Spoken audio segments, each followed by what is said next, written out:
5 aktivitas harian ini bisa bikin otak tetap sehat. Yang pertama, hindari multitasking. Multitasking membuat seseorang membagi perhatiannya. Ini membuat Anda sulit fokus dan nantinya bisa mengganggu pekerjaan atau belajar. Makin banyak Anda mengerjakan tugas dalam waktu bersamaan, makin sedikit tugas yang selesai. Studi menunjukkan saat otak terus-menerus bolak-balik melakukan banyak tugas bersamaan, terlebih yang memerlukan perhatian dan sulit dikerjakan, risiko kesalahan dan tidak efisien jadi tinggi.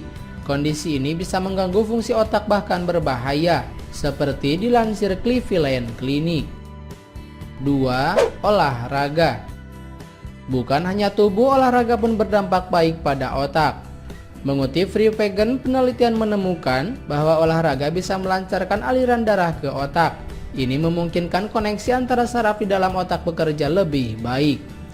Penelitian pun mengatakan bahwa olahraga bisa merangsang kreativitas, meningkatkan memori, dan membantu otak mencari solusi. Studi lain dalam laman yang sama juga menemukan bahwa olahraga bisa meningkatkan fungsi otak. 3. Tertawa lepas.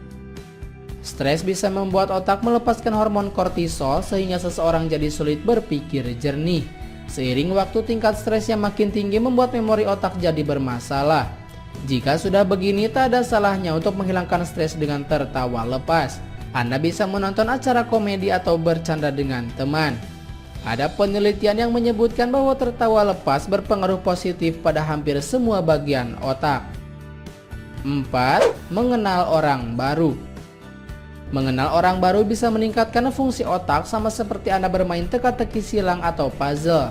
Dijelaskan dalam laman WebMD, aktivitas ini bisa melatih keterampilan ingatan jangka pendek dan konsentrasi. Obrolan yang ramah selama 10 menit pada orang baru juga bisa memperkaya otak. Mendengarkan sudut pandang orang lain dan menempatkan diri Anda pada posisinya juga bisa membuat otak berpikir dengan cara yang baru. Dan yang terakhir, mendengarkan musik.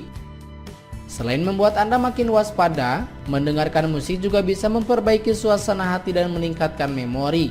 Ini karena satu nada dan nada berikutnya membuat musik bersifat matematika, struktural, dan arsitektural, seperti hasil penelitian yang dicatat dalam laman Johns Hopkins Medicine. Masih dalam penelitian yang sama, musik dengan genre yang berbeda dari yang sering didengar bisa menantang otak berpikir kreatif. Meski tidak menyenangkan pada awalnya, otak akan berjuang untuk memahami hal baru itu.